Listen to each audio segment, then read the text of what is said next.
আমেরিকাকে ছাতু বানালো ইরান, বিলিয়ন ডলারের ড্রোন যেভাবে হলো কয়লা।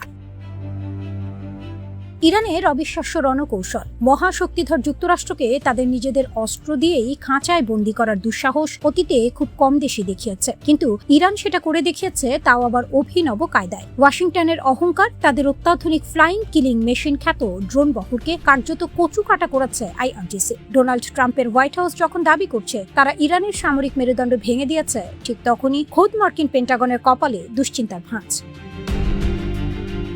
$1 বিলিয়ন ধ্বংসযজ্ঞ, আমেরিকার ড্রোন বিপর্যয়। যুদ্ধের ময়দানে এক ইরানি এখন মার্কিন সামরিক বাহিনীর জন্য এক জীবন্ত দুঃস্বপ্ন হয়ে দাঁড়িয়েছে। কাতার ভিত্তিক প্রভাবশালী সংবাদ মাধ্যম আল জাজিরার সাম্প্রতিক রিপোর্ট পুরো বিশ্বকে চমকে দিয়েছে। রিপোর্ট অনুযায়ী চলমান এই সংঘাতের শুরু থেকে এ পর্যন্ত মার্কিন সামরিক বহরের প্রায় 150টি অত্যাধুনিক ড্রোন নিখুঁত নিশানায় ধ্বংস করেছে ইরান। এর মমধ্যে সবচেয়ে বড় আঘাতটি এসেছে আমেরিকার অহংকার ঘাতক MQ-9 রিপার ড্রোনের উপর।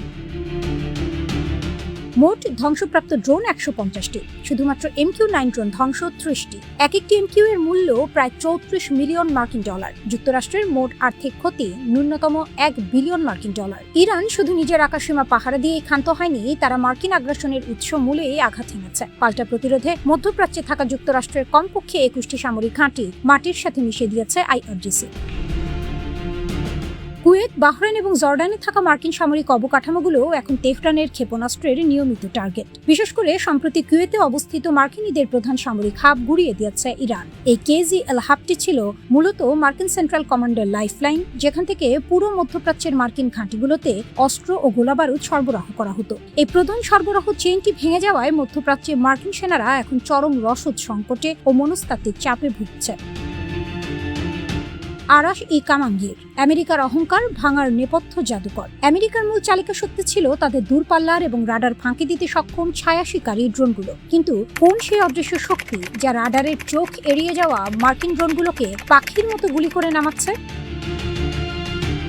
রণকৌশলের মোড় ঘুরিয়ে দেয়া না আরাশ-ই-কামাঙ্গির। বিশ্লেষকরা বলছেন ইরান তাদের সামরিক বহরে যুক্ত করেছে সম্পূর্ণ নিজস্ব প্রযুক্তিতে তৈরি এই নতুন এবং ভয়ঙ্কর এয়ার ডিফেন্স সিস্টেম। বৈশিষ্ট্য, এটি অত্যন্ত সস্তা, সহজে এক স্থান থেকে অন্য স্থানে স্থানান্তরযোগ্য এবং রাডার ফাঁকি দেওয়া যে কোনো স্টেলথ ড্রোনকে মুহূর্তে শনাক্ত করতে সক্ষম। মার্কিন সেন্ট্রাল কমান্ড যখন ইরানের দক্ষিণ পশ্চিমাঞ্চলীয় প্রদেশ খুজেস্তানের আহবাজ শহরে হামলা চালাতে MQ-9 ড্রোন পাঠিয়েছিল, তখন এই আরাশ-ই-কামাঙ্গিরের ছোড়া একটিমাত্র ক্ষেপণাস্ত্রের আঘাতে চোখের পলকে ড্রোনটি মাটিতে লুটিয়ে পড়ে। চলতি মাসেই শুধু এই একটি মডেলেরই 4টি ড্রোন ধ্বংস হয়েছে। যুক্তরাষ্ট্র যেখানে কোটি কোটি ডলার খরচ করে বিশাল আকৃতির প্রযুক্তিগতভাবে জটিল ড্রোন বানাচ্ছে, ইরান সেখানে হাঁটছে সম্পূর্ণ ভিন্ন পথে। তেহরানের কৌশল হলো কম খরচে সর্বোচ্চ ধ্বংস ক্ষমতা। তারা এমন সব দেশীয় প্রতিরক্ষা ব্যবস্থায় ব্যাপকভাবে বিনিয়োগ করেছে যা তৈরিতে খরচ অত্যন্ত কম, কিন্তু আমেরিকার বিলিয়ন ডলারের প্রযুক্তিকে অকেজো করতে 100 ভাগ কার্যকর। একদিকে মার্কিন প্রশাসন বিপুল অর্থ হারিয়ে দেউলিয়া হওয়ার পথে, অন্যদিকে ইরান নিজেদের আকাশসীমাকে এমন এক দুর্ভেদ্য দুর্গে পরিণত করেছে যেখানে ঢোকার সাহস এখন আর মার্কিন যুদ্ধ বিমান বা ড্রোনগুলো নেই বললেই চলে।